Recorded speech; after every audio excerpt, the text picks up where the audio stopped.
Okay, Mr. Acosta, could you please describe your role at STEM?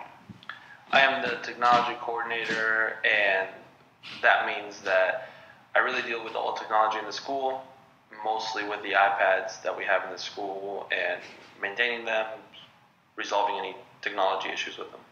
How would you describe the majority of your interactions with the students? Are they just the general problems with the iPads?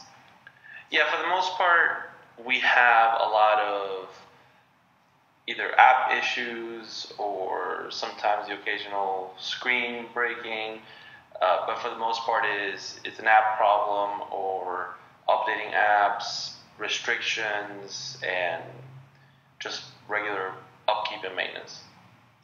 How much time would you say you spend restricting iPads in general?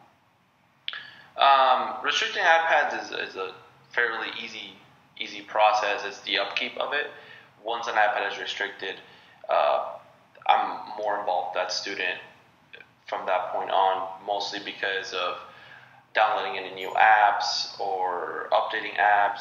So I would probably say about 50% of my job deals with iPad restrictions in general. The restricting aspect of it is fairly quick. What does it mean to restrict them?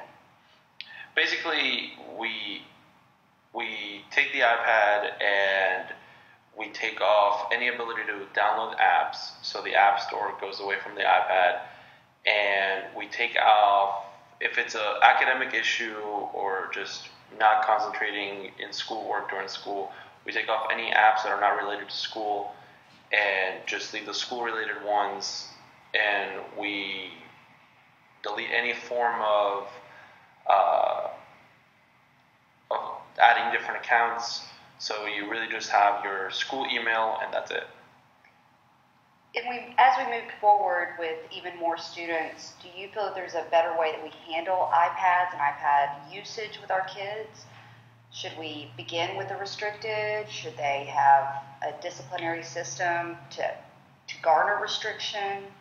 I think one of the things that I've suggested is to start with the restriction code already on the iPad.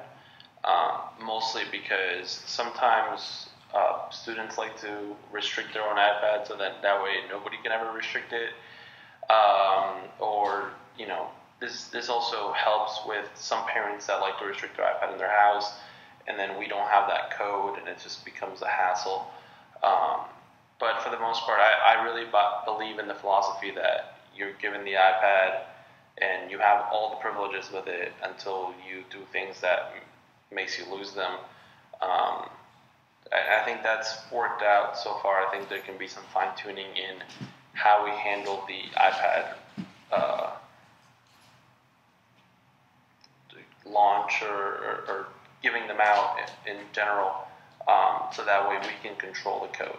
I think that's the biggest key to it. Thank you so much for your time. No problem.